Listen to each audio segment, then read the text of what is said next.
নিশা যিমানেই হৈ আহিছে সিমানেই অধিক উত্তপ্ত হৈ আহিছে পৰিস্থিতি আৰু কিমান দিনলৈ বহিৰাজ্যৰ এই এনেধৰণৰ উৎপীড়ন অসমৰ ৰাইজে বা অসমীয়া লোকে সহ্য কৰিব লাগিব। বিশেষকৈ যিটো ছাত্ৰ সংগঠনৰ কথা কৈ থকা হৈছে, এই ছাত্ৰ সংগঠনটোৰ খাচী ছাত্ৰ সন্থা, এই খাচী ছাত্ৰ সন্থাই কালি তেওঁলোকে মেঘালয় চৰকাৰৰ বিৰুদ্ধে তেওঁলোকে প্ৰতিবাদ সাব্যস্ত কৰিবলৈ গৈ তেওঁলোকে হিংসাৰ আশ্ৰয় ল'লে।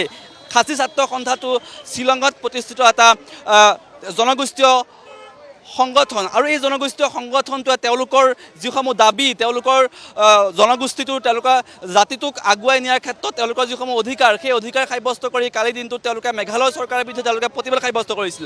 আৰু সেই সময়তে তেওঁলোকে কেইবাটাও দাবী তেওঁলোকে ইতিমধ্যে ৰাখিছে। বিশেষকৈ এটা অতি উল্লেখনীয় এটা দাবী হৈছে যে খাচী যিসকল জনগোষ্ঠীয় থলুৱা যিসকল লোক আছে, সেই থলুৱা লোকসকলক তেওঁলোকৰ যিসমূহ জনগোষ্ঠীয় লোক আছে, সেই জনগোষ্ঠীয় লোকসকলক যিসমূহ চাকৰি সংৰক্ষণৰ কাৰণে তেওঁলোকে দাবী জনাই আহিছে, বহুদিনৰ পৰা মেঘালয় চৰকাৰৰ ওচৰত দাবী জনাই আহিছে। কিন্তু কালি যিটো হিংসাত্মক ঘটনা সংঘটিত হ'ল, তেওঁলোকৰ টাৰ্গেট এটাই আছিলে যে অসমৰ লোকসকলক তেওঁলোকে টাৰ্গেট কৰা। অৰ্থাৎ তেওঁলোকৰ মতে অসমৰ বহু লোকে মেঘালয়ত কৰ্মসূত্ৰে মেঘালয়ত আছে, মেঘালয়ত চাকৰি কৰে। গতিকে খাচী জনগোষ্ঠীৰ লোকসকলে মেঘালয়ৰ চাকৰিৰ সেই সুবিধাটো লাভ নকৰে। তাৰ বিৰুদ্ধে তেওঁলোকে বিগত বহুদিন মেঘালয় চৰকাৰৰ ওচৰত তেওঁলোকে প্ৰতিবাদ সাব্যস্ত কৰি আহিছিলে। থলুৱা মেঘালয় যিটো খাচী জনগোষ্ঠী আছে, সেই খাচী জনগোষ্ঠীৰ লোকসকলক তেওঁলোকৰ চাকৰি সংৰক্ষণৰ কাৰণে তেওঁলোকক ৰাখিব লাগে, চাকৰি তেওঁলোকৰ সংৰক্ষণ কৰিব লাগে। গতিকে তেওঁলোকে অসমৰ যিমানেই কালি দিনটো তেওঁলোকে অসমৰ যিমান গাড়ী দেখিছে, তেওঁলোকে অসমৰ গাড়ীসমূহ তেওঁলোকে ভাঙি গৈছে। অৰ্থাৎ তেওঁলোকৰ মতে যে অসমৰ বহু লোকে মেঘালয়ত চাকৰি কৰে, গতিকে সেইসকল থলুৱা খাচী যিসকল থলুৱা লোকে মেঘালয়ত চাকৰিৰ পৰা বঞ্চিত হয়। সেই হেতুকে তেওঁলোকে অসমৰ যিমান গাড়ী দেখিছে, অসমৰ প্ৰায় 30ৰ পৰা 35খন বাহন তেওঁলোকে ভাঙি চুৰমাৰ কৰি দিছে। হিংসাত্মক এক পৰিস্থিতি সেই সময়ত সৃষ্টি হৈছিলে। কালি সন্ধিয়া প্ৰায় 6:30 বজাত পুলিচ বজাৰৰ সন্মুখত। আৰু সেই পৰিস্থিতিটো যি শিহৰণকাৰী বৰ্ণনা দাঙি ধৰিছিলে ভুক্তভোগী চালকসকলে। আৰু আজিৰ দিনটোত তাৰ যিটো ভয়ংকৰ প্ৰতিচ্ছবি আমি পুৱাৰ ভাগৰ পৰা ND24 দৰ্শকসকলক দেখুৱাই আহিছোঁ যে কেনেদৰে যোগাযোগ বিচ্ছিন্ন হৈ পৰিছে মেঘালয় আৰু অসমৰ সৈতে। যাত্ৰীসকলৰ মাজত হাহাকাৰময় এক পৰিৱেশৰ সৃষ্টি হৈছিলে। আৰু বিশেষকৈ অসম মেঘালয় সংযোগী যোৰাবাটেই হওক বা খানাপাৰাই হওক, এই দুটা অঞ্চলতে তেওঁলোকে প্ৰতিবাদ সাব্যস্ত কৰিছে। অসম চালক সন্থাই প্ৰতিবাদ সাব্যস্ত কৰিছে। তাৰোপৰি অসম চালক সন্থাক সহায় সহযোগিতা আগবঢ়াইছে কেইবাটাও জাতীয় দল সংগঠনে। এক উত্তপ্ত পৰিৱেশ এই মুহূৰ্ততো দেখিবলৈ পোৱা গৈছে। সময় যিমানেই বাগৰিছে সিমানেই ইয়াত অধিক উত্তপ্ত হৈ পৰা পৰিলক্ষিত হৈছে। আৰু বিশেষকৈ কালি যিটো শিহৰণকাৰী বৰ্ণনা দাঙি ধৰিছিলে চালকসকলে, তাৰ পাছতেই অসমৰ যিসকল চালক তেওঁলোকে নিজৰ সুৰক্ষাৰ কাৰণে চালকসকলে তেওঁলোকৰ কালি এই দিনটোৱেই নহয়, ইয়াৰ পূৰ্বেও চালকসকলে মেঘালয়ত গৈ তেওঁলোকে বিভিন্ন বিপদৰ তেওঁলোকে সন্মুখীন হৈ আহিছে। তাৰ বিৰুদ্ধে আজি তেওঁলোকে মেঘালয় চৰকাৰৰ সৈতে অসম চৰকাৰে আলোচনা কৰিবৰ কাৰণে তেওঁলোকে আজি প্ৰতিবাদ সাব্যস্ত কৰিছে। আৰু মেঘালয়ৰ পৰা যিমানকেইখন গাড়ী অসমৰ দিশে আহি আছিলে, সেই বাহনসমূহ তেওঁলোকে এই মোৰ পিছফালে থকা যিটো পথ দেখিছে, এই পথেদিয়ে তেওঁলোকে টাৰ্ণ লৈ তেওঁলোকে আকৌ পুনৰ মেঘালয়লৈ ঘূৰাই পঠাইছে। তাৰ সমান্তৰালকৈ যদি চাই, গুৱাহাটীৰ পৰা মেঘালয়ৰ দিশে যিসমূহ বাহন তেওঁলোকে আহিছিলে, সেই বাহনসমূহ খানাপাৰাৰ পৰাই তেওঁলোকে ঘূৰাই পঠাই দিছে। মুঠৰ ওপৰত যোগাযোগ ব্যৱস্থা সম্পূৰ্ণৰূপে বিচ্ছিন্ন হৈ পৰিছে। উত্তপ্ত এক পৰিৱেশৰ সৃষ্টি হৈছে। জাতীয় দল সংগঠনসমূহ আহি পৰিছে। যিমানেই তেওঁলোকে বাহন দেখিছে, বাহনসমূহ ঘূৰাই পঠাইছে। তাৰ সমান্তৰালকৈ ইয়াৰ পূৰ্বে আমি কিছু দৃশ্যাংশ দেখুৱাইছিলোঁ যে খাচী যিসকল জনগোষ্ঠীৰ লোক এনেদৰে তেওঁলোকে শ্বিলঙৰ পৰা তেওঁলোকে বাছেৰে তেওঁলোকে আহি আছিলে। আৰু সেই লোকসকলকো তেওঁলোকে বাছৰ পৰা নমাই খোজ কঢ়াই তেওঁলোকে পঠাই দিছিলে। আৰু এই মুহূৰ্তত যদি মই কওঁ যে নিশা সময় যিমানে বাগৰিছে সিমানেই অধিক উত্তপ্ত হৈছে, অধিক ভয়ংকৰ ৰূপ ধাৰণ কৰা দেখিবলৈ পোৱা গৈছে। দল সংগঠনসমূহে সহায় সহযোগিতা নিশ্চয়কৈ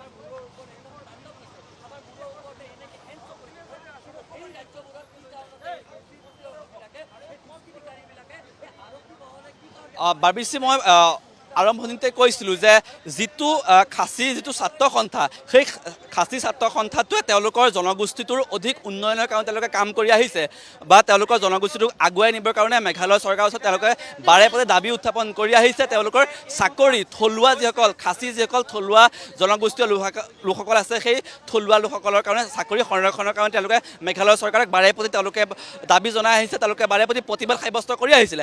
কালি দিনটোত যদি আপুনি সন্ধিয়া সময়ত সেই খাচী ছাত্ৰ সন্থাৰ যিটো দল আছিলে তেওঁলোকে বাইক ৰেলীৰে তেওঁলোকে চৰকাৰৰ বিৰুদ্ধে প্ৰতিবাদ সাব্যস্ত কৰি মেঘালয়ৰ ৰাজপথত তেওঁলোকে বাইক ৰেলী কৰিছিলে। আৰু সেই সময়ত মেঘালয়ৰ সেই সময়ত অসমৰ যিসমূহ বাহন দেখিছিলে, অৰ্থাৎ অসমৰ এজ থকা যিসমূহ বাহন দেখিছিলে সেই বাহনসমূহৰ ওপৰত তেওঁলোকে আক্ৰমণ কৰিছিলে। অৰ্থাৎ তেওঁলোকৰ মতে খাচী ছাত্ৰ সন্থাটোৰ মতে তেওঁলোকৰ মতে যে অসমৰ যিসকল লোক আছে সেই অসমৰ লোকসকলে গৈ মেঘালয়ত চাকৰি কৰে, গতিকে খাচী মেঘালয়ৰ যিসকল থলুৱা লোকসকল আছে সেই থলুৱা লোকসকলে তেওঁলোকৰ কৰ্মসংস্থাপন লাভ নকৰে। তেওঁলোকৰ মূল সেইটো তেওঁলোকৰ দাবী আছে যে থলুৱা লোকসকলৰ কাৰণে চাকৰি সংৰক্ষণ কৰিব লাগে, অন্য বহিৰাজ্যৰ লোকক মেঘালয়ত চাকৰি দিব নালাগে। গতিকে অসমৰ সেইখিনি সময়ত তেওঁলোকে অসমৰ যিমান গাড়ী দেখিছে, অসমৰ যিমান লোক দেখিছে তেওঁলোকে আক্ৰমণ তেওঁলোকে কৰি গৈছে। আৰু সেই আক্ৰমণ ইমানেই ভয়ংকৰ হৈ পৰা পৰিলক্ষিত হ'ল যে আজিৰ দিনটোতো তাৰ আজি প্ৰত্যুত্তৰ আমি দেখিবলৈ পাইছোঁ। বিশেষকৈ মই ইয়াৰ আগতেও এটা কথা উল্লেখ কৰিছিলোঁ যে তেওঁলোকে কেইবাটাও দাবী ইনাৰ লাইন পাৰ্মিটৰ কাৰণে তেওঁলোকে দাবী কৰিছিলে। তাৰ সমান্তৰালকৈ তেওঁলোকৰ খাচী জনগোষ্ঠীটো তেওঁলোকৰ অধিকাৰ, তেওঁলোকৰ সুৰক্ষা, তেওঁলোকৰ সংস্কৃতিৰ কাৰণে তেওঁলোকে প্ৰতিবাদ সাব্যস্ত কৰি আহিছিলে। কিন্তু কালি দিনটোতো তেওঁলোকে প্ৰতিবাদ ইমানেই তেওঁলোকে ভয়ংকৰ কৰি দিলে যে অসমৰ যিসকল চালক আছে সেই চালকসকলৰ বাহন তেওঁলোকে ভাঙি চুৰমাৰ কৰি দিলে। কিন্তু তাৰ পূৰ্বে মই আৰু এটা কথা এইখিনিতে উল্লেখ কৰিম যে অসমৰ বহু চালকে শ্বিলং মেঘালয়লৈ তেওঁলোকে অসমৰ পৰা তেওঁলোকে গুৱাহাটীৰ পৰা যাত্ৰী কঢ়িয়াই তেওঁলোকে পৰিয়াল পোহপালন কৰি আছিলে। বহু চালকে তেওঁলোকৰ নিজৰ গাড়ীখন EMIত তেওঁলোকে লৈ তেওঁলোকৰ জীৱন পৰিয়াল তেওঁলোকে চলাই আহিছিল। কিন্তু কালি ছাত্ৰ সন্থাৰ সেই মেঘালয় ছাত্ৰ সন্থাৰ যিটো দলে হিংসাত্মক আক্ৰমণ কৰিলে তাৰ ফলত যিসকল চালক সেই চালকসকল বাৰুকৈ ক্ষতিগ্ৰস্ত হৈছে, তাৰ সমান্তৰালকৈ পৰ্যটকসকল ক্ষতিগ্ৰস্ত হৈছে। বহু পৰ্যটক এতিয়া শ্বিলঙলৈ আহিছিলে, মেঘালয়লৈ আহিছিলে। সেই পৰ্যটকসকলে এই পৰিৱেশসমূহ দেখিছে, এনেধৰণৰ অসম মেঘালয়ৰ মাজত যিটো সংঘাত সেই সংঘাতসমূহ দেখিছে। ইয়াৰ পৰা সেই পৰ্যটকসকলে কি শিকিব, তেওঁলোকৰ ৰাজ্যখনত গৈ তেওঁলোকে কি ক'ব যে মেঘালয় আৰু অসমৰ মাজত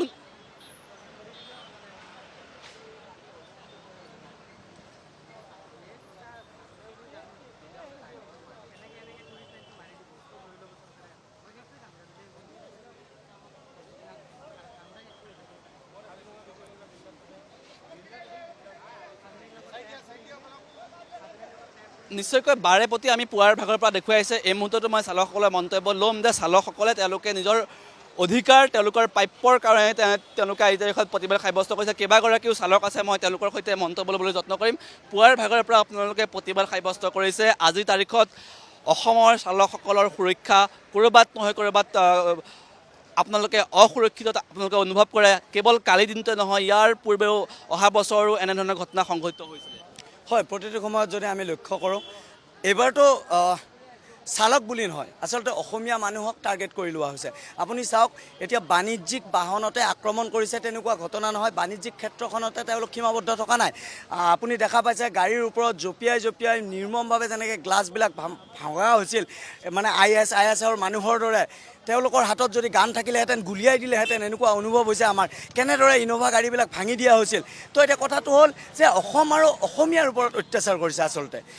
এতিয়া চাওক, ব্যক্তিগত বাহনক আক্ৰমণ কৰিলে, কমাৰ্চিয়েলক কৰিলে, ব্যক্তিগত বাহনখিনিও তেওঁলোকে এৰি দিয়া নাই। আৰু বিগত সময়ছোৱাত আমি দেখিবলৈ পাইছোঁ আমাৰ চুবুৰীয়া ৰাজ্যকেইখনেও কোনো ধৰণৰ অসমৰ মানুহক আজিলৈকে ভাই বুলি মুখতহে কয়। তেওঁলোকে ভাইৰ যিটো আচলতে ব্যৱহাৰ দেখুৱাব লাগিছিল আমি দেখা পোৱা নাই। অৰুণাচল সৌসিদিনা 10জন মানুহ গুলিয়ালে। তাৰ আগত আপোনালোকে নাগালেণ্ডত নগিনিমাৰা হওক, মৰিয়নি হওক, এইবিলাক ঠাইত আপোনালোকে দেখা পায় যথেষ্ট আমাৰ অসমীয়া মানুহক মাৰপিট কৰা হয়। তথাপিও আমি সদায় সদায় নিমাত হৈ থাকোঁ কিন্তু অসমীয়া জাতিটো যদি এনেকৈ নিমাত হৈ থাকোঁ তেতিয়াহ'লে আমাৰ এটা সময় আহিব আমি মাত মাতিব নোৱাৰিম সেয়েহে এইটোৰ পৰাই শেষ হওক বুলি আহি এই আজি আমি প্ৰতিবাদী কাৰ্যসূচী হাতত লৈছোঁ এই কাৰ্যসূচী আৰু আমি এৰি নিদিওঁ যেতিয়ালৈকে মেঘালয়ৰ উচ্চপদস্থ বিষয়াই ইয়াত নাহে কথা পাতিবলৈ নাহে বা আমাৰ অসম চৰকাৰৰ উচ্চপদস্থ কোনো বিষয়া নাহে তেতিয়ালৈকে আমি নেৰোঁ কমচে কম আহক টুৰিজম মিনিষ্টাৰ আহক নহ'লে আমাৰ পৰিবহণ মন্ত্ৰী আহক আহি কেনে কেই কিলোমিটাৰ 10 কিলোমিটাৰ হ'ব হাৰ্ডলি কিয় আহিব নোৱাৰে কথাখিনি পাতিবলৈ বিষয় এটাই যে কিমান দিনলৈ বহিৰাজ্যৰ উৎপীড়ন অসমৰ সাধাৰণ জনতাই চালকসকলে সহ্য কৰিব লাগিব হয় এইটোৰ কাৰণে আমি যে আজিৰ পৰা আৰু সহ্য নকৰোঁ আমি পিঠি পাতা জাতি নহওঁ বুলি চিনাকি দিবৰ কাৰণে আজি ৰাজপথত আছোঁ আৰু কাইলৈৰ পৰা ৰাজপথটো একেবাৰে বন্ধ কৰি দিম তেতিয়া গোটেই চুবুৰীয়া ৰাজ্যকেইখনে গম পাব যে অসম পিঠি পাতা জাতি নহয় অসমে পিছভুমুকি আৰু নদৌৰে এতিয়া বুকু পাতি দিম কিন্তু তথাপিও পিছভুমুকি নাখাওঁ মাৰ নাখাওঁ এই প্ৰত্যুত্তৰ দিয়া হ'ব যোগ্য প্ৰত্যুত্তৰ দিম আৰু এটা কথা যে বহু চালকে নিজৰ বাহনখন EMI-ত লৈছিলে EMI দিবলৈও বহু চালকৰ বাকী আছে হয় সেই ক্ষেত্ৰত চাব লাগিলে গোটেই ব্যৱস্থাটোৰ ক'ৰবাত নহয় ক'ৰবাত ভুল আছে আমি যদি চাব যাওঁ অলা উবাৰ ৰেপিডৰ ক্ষেত্ৰত যদি চাব যাওঁ তাত আমি দেখা পাওঁ যে পৰিবহণ আয়ুক্ত বা জিলা পৰিবহণ বিষয়াসকলে তেওঁলোকৰ লগত গোপন মিটিৰিয়েলি ক'ৰবাত নহয় ক'ৰবাত কৰি আছে কাৰণ যথেষ্ট সময়ত আমি আন্দোলন কৰিছোঁ প্ৰতিবাদ কৰিছোঁ 48 ঘণ্টা পানী এটোপাল নোখোৱাকৈ আছোঁ চুলি খুৰাই দিছোঁ সেইদিনাখন আগষ্ট মাহৰ 4 তাৰিখে আপোনালোকে নিশ্চয় বাতৰি পৰিৱেশন কৰিছে এজন চালকৰ ভৰি এৰ খাই গৈছে তাৰপিছতো এতিয়ালৈকে আমাক আলোচনা কৰিবলৈ মাতা নাই আৰু আমি বিচাৰোঁ যে গোটেইখিনি সুচল কৰিব লাগে আমি EMI দিব পৰাকৈ ঘৰখন চলিব পৰাকৈ এটা ব্যৱস্থা কৰি দিব লাগে 9-10 লাখ টকাৰ ব্যৱসায় এখন কৰি যদি 15,000 টকাৰ EMI-টো দিব নোৱাৰোঁ তাৰ বাবে আমি লাজ পাব নালাগে এই চৰকাৰখনে লাজ পাব লাগে কাৰণ বিজেপি চৰকাৰে কৈ আছিলে যে আচ্ছে দিন আচ্ছা দিন হৈছে বুলি কিন্তু আচ্ছে দিনটোত আমি খাব নোপোৱা হৈছোঁ তাৰমানে ক'ৰবাত নহয় ক'ৰবাত শ্লোগানতহে ভাল লাগে আমি সঁচাকৈ দুৰ্ভগীয়া আৰু অসমৰ ৰাইজে এইখিনি বুজি পোৱা উচিত আজি কাৰো হাতত টকা নাই নিশ্চয় কৈছোঁ কেইবাটাও জাতীয় দল সংগঠনে তেওঁলোকক তেওঁলোকৰ সৈতে প্ৰতিবাদত অংশগ্ৰহণ কৰিছে মই তেওঁলোকৰো মন্তব্য ল'ম আৰু এই মুহূৰ্তত অসম জাতীয়তাবাদী যুৱ ছাত্ৰ পৰিষদ সুকুমাৰ আছে মই তেওঁৰ সৈতে মন্তব্য ল'বলৈ যত্ন কৰিম খুব দুখ পাইছোঁ আৰু এনেকুৱা ধৰণৰ ঘটনা ভৱিষ্যতে নঘটে তাৰ কাৰণে মেঘালয় আৰক্ষীয়ে ব্যৱস্থা গ্ৰহণ কৰিব লাগে অকল কথাতে সীমাবদ্ধ হ'লে নহ'ব ঢাল ঢোল তেওঁলোকে বহুত বজায় যে আমি এনেকুৱা ধৰণৰ পদক্ষেপ ল'লোঁ এনেকুৱা ব্যৱস্থা ল'লোঁ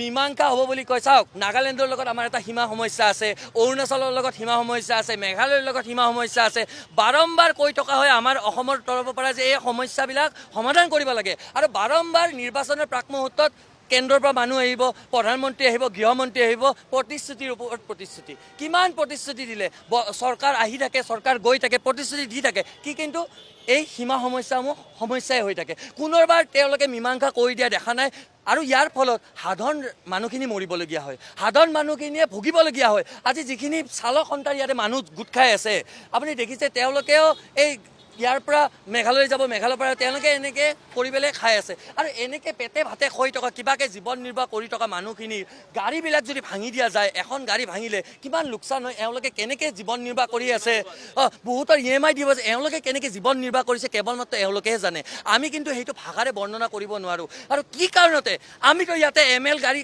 কোনোদিনে আমি গুৱাহাটীত ভঙা নাই কোনো এটা খাচী ল'ৰা ছোৱালীক আমি অত্যাচাৰ কৰা নাই হস্পিটেলত কিমান এই আপোনাৰ কেঞ্চাৰ ইনষ্টিটিউটত কিমান খাচী মানুহ আছে চাওক আপুনি আমিতো কততো কাৰো লগত হোটেল ৰেষ্টুৰেণ্টত খাচী মানুহ আছে কাৰো ওপৰত আমি অত্যাচাৰ কৰা নাই কি কাৰণতে আমাৰ অসমীয়া মানুহখিনিকে টাৰ্গেট কৰি লোৱা হয় অসমীয়া গাড়ীখিনিকে টাৰ্গেট কৰি লোৱা হয় এটা কথা ঠিক স্পষ্ট কৰি দিব বিচাৰিছোঁ আমি এটা সময়লৈকে ধৈৰ্য ধৰিম আৰু যদি ধৈৰ্য ধৰাৰ পিছতো বাৰম্বাৰ আমাৰ অসম আৰু অসমীয়াৰ লগত এনেকুৱা ধৰণৰ কাৰ্যকলাপ সংঘটিত হৈ থাকে আমিও কিন্তু হাতত কিন্তু খাৰু পিন্ধি থকা নাই এই কথাটো স্পষ্টৰূপে আপোনালোক সংবাদ মাধ্যমৰ জৰিয়তে আমি সকীয়াই দিব বিচাৰিছোঁ নিশ্চয় কৈছোঁ পুৱাৰ ভাগৰ পৰা এইসকল চালকে এই মুহূৰ্তত প্ৰতিবাদ সাব্যস্ত তেওঁলোকে কৰি আহিছে তেওঁলোকে নোখোৱা নোবোৱাকৈ তেওঁলোকে প্ৰতিবাদ সাব্যস্ত কৰিছে কেৱল নিজৰ তেওঁলোকৰ অধিকাৰ নিজৰ তেওঁলোকৰ প্ৰাপ্যৰ কাৰণে আজি তাৰিখত প্ৰতিবাদ সাব্যস্ত কৰি আহিছে আৰু মই চালকসকলক দেখুৱাইছোঁ এই চালকসকলে মেঘালয় দিশৰ পৰা অহা এখনো বাহন অসমত সোমাবলৈ দিয়া নাই তাৰ সমান্তৰালকৈ খানাপাৰাৰ পৰা অহা মেঘালয় দিশলৈ খানাপাৰাৰ পৰা অহা যিখন বাহন খানাপাৰাতে তেওঁলোকে ৰাখি দিছে নিশা যিমানে হৈ আহিছে সিমানেই অধিক পৰিস্থিতি উত্তপ্ত হৈ আহিছে আৰু আমি পুৱাৰ ভাগৰ পৰা সেই পৰিৱেশটো দেখুৱাই আহিছোঁ এতিয়াও চালকসকলে এনেদৰে তেওঁলোকে নিজৰ অধিকাৰৰ কাৰণে তেওঁলোকে প্ৰতিবাদ সাব্যস্ত কৰি আহিছে কেৱল কালিৰ দিনটোতে নহয় যোৱা বছৰো এনেধৰণৰ ঘটনা সংঘটিত হৈছিলে বহু চালকৰ বাহন ভাঙি দিছিলে আৰু এই মুহূৰ্তত মই এখন বাহন দেখুৱাইছোঁ এখন মেঘালয় এখন বাহন তেওঁকো যাবলৈ দিয়া হোৱা নাই তেওঁকো যাবলৈ দিয়া হোৱা নাই মই অকণমান আপোনাৰ ওচৰলৈ আহিছোঁ বহু বাহন আপোনালোকে আবদ্ধ কৰি ৰাখিছে যাবলৈ দিয়া নাই আপোনালোকৰ ওপৰতো বহু অত্যাচাৰ আপোনালোকে দেখা পাইছে কালি কেনেকুৱা অৱস্থা কৰিছে সৰু বাচ্ছা এটাকো এৰা নাই সিহঁতে হয়নে নহয় সেইকাৰণে আমিও আজি সিহঁতক ফুল বন্ধ হ'ব অলপ কিমান দিনলৈকে চলিব চলি থাকিব এইটো সিহঁতে যেতিয়া গেলি মীমাংসা নহয় তেতিয়া গেলি চলি থাকিব এইটো চাওক এইসকল চালক মই দেখুৱাইছোঁ তাৰ সমান্তৰালকৈ বহু যাত্ৰীও এনেদৰে তেওঁলোকে খোজকাঢ়ি তেওঁলোকে পাৰ হৈ আহিছে বাহনসমূহ তেওঁলোকে